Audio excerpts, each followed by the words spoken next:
French President Macron will be chief guest of Prime Minister Narendra Modi on Republic Day of India. होगा कि जो इस वक्त खबरें गर्म है कि पहले तो जो भारत का रिपब्लिक डे आ रहा है 26 जनवरी को, उसके ऊपर मधु किया गया था, इनवाइट किया गया था जो अमेरिकन जो प्रेसिडेंट है जो बाइडन, तो उनकी तरफ से मसरूफियत का बहाना किया गया।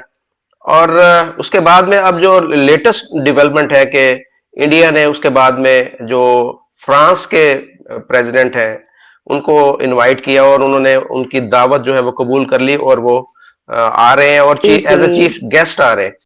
सबने कहा कि देखिए जो प्रेसिडेंट जो बाइडेन साहब हैं वो इंडिया नहीं जा रहे, रिपब्लिक डे पे उन्होंने जाना था, तो उन्होंने कहा कोई बात ही नहीं। उन्होंने फ्रेंच प्रेसिडेंट को बुला लिया। सर वो तो नीचे तो हाथ रखते ही नहीं, वो तो अपना हाथ बहुत ऊपर रखते हैं।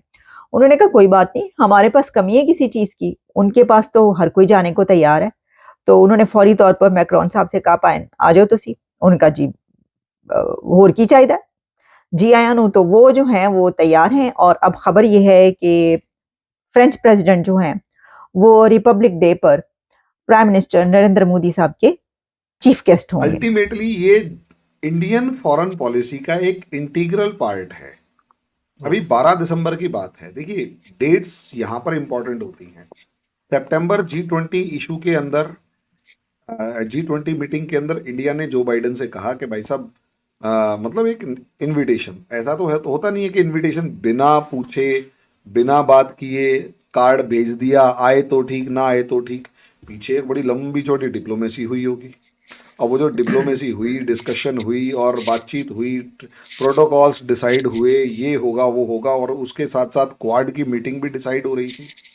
अब आप सोच के देखिए, क्वाड की मीटिंग और चीफ गेस्ट का बुलाना, और हो सकता है कि चारों के चारों बाकी 3 जो हैं क्वाड मेंबर्स वो भी इंडिया में मौजूद होते। इंडिया इसे एक बड़े इवेंट की फॉर्म में देख रहा था, लेकिन जिस तरीके से 12 दिसंबर को एकदम से मैसेज आता है कि सॉरी साहब नहीं आ पाएंगे, रीजन असलियत में नहीं आ पाएंगे was not the issue, issue was the reason. जो रीजन दिया गया कि एनुअल हमारा एक सेशन होगा, उसमें हम एड्रेस करेंगे और वो एड्रेस अमूमन जनवरी में होता है, और क्योंकि वो जनवरी में होता है तो इसलिए वो एड्रेस हमारा 90 मिनट के एड्रेस के लिए हमने आपकी पूरी की पूरी जो प्लानिंग है उस पर हमने पलीता लगा दिया। भाई वो 2 दिन पहले कर लेता, वो 5-7 दिन बाद कर लेते, ठीक है। एग्जैक्टली क्या उसी 26 जनवरी को करना है? लेकिन नहीं। हालांकि इसमें एक डायमेंशन जो नजर आ रही है कि इंडिया को आंखें दिखाने के लिए या ये बताने के लिए कि देख भाई तेरे से तू हमारी टर्म्स कंडीशंस में नहीं चल रहा, हमारे अकॉर्डिंग नहीं चल रहा, इसलिए हम तेरे को समझाना चाहते हैं कि मान जा, अच्छा नहीं होगा। तो 10 दिसंबर को पाकिस्तान के आर्मी चीफ जो हैं अमेरिका जाते हैं, 5 दिन के अमेरिका के दौरे पे आते हैं, और 12 दिसंबर को जो है इंडिया आना बाइडेन साहब मना कर देते हैं। क्या बात हुई अभी इस चीज की कोई खुलासा नहीं है। अभी मैं भी कोशिश कर रहा हूं कोई ना कोई डॉट ऐसा मिले। फिर डिक्लेयर हो जाता है कि जी 8 फरवरी को पाकिस्तान के अंदर इलेक्शन होंगे, और यहां तक ये भी पता लगता है कि वहां पर कोई प्रॉपर्टी की डिस्कशन भी हुई है। सॉरी मैं इस चीज में जो बहुत ज्यादा नहीं जानता, लेकिन ऐसा कुछ आई है खबर कि भाई 2 घंटे तक जो भी है मामला जैसे भी। अब आगे अब हुआ क्या यानी कुछ तो जियोपॉलिटिकल मूव्स चले हैं और तगड़े चले हैं, जिसमें अमेरिका इंडिया को कोई मैसेज देना चाहता था। अब दूसरी बात, अब मैसेज देना चाहता था तो उस चीज को हमने ऐसे ही इंटरप्रेट किया कि हाँ भाई तुम एक ऐसा मैसेज देना चाहते हो कि हमारी टर्म्स एंड कंडीशंस पर आइए। ओके जी डन।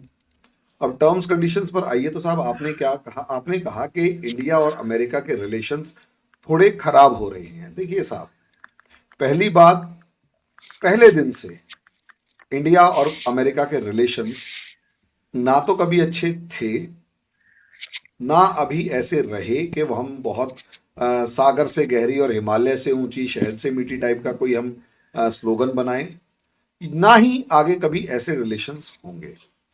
जो अभी आपने 19 अप्रॉक्सीमेट जो हमारे कंट्री का विजिट पे आए थे बिल क्लिंटन के 2000 में जो विजिट हुआ था, उससे लेकर और अप्रॉक्सीमेट 2021-22 के आसपास तक का आप टाइम देखें तो ये इंडिया अमेरिका के रिलेशंस का आप पीक मान सकते हैं।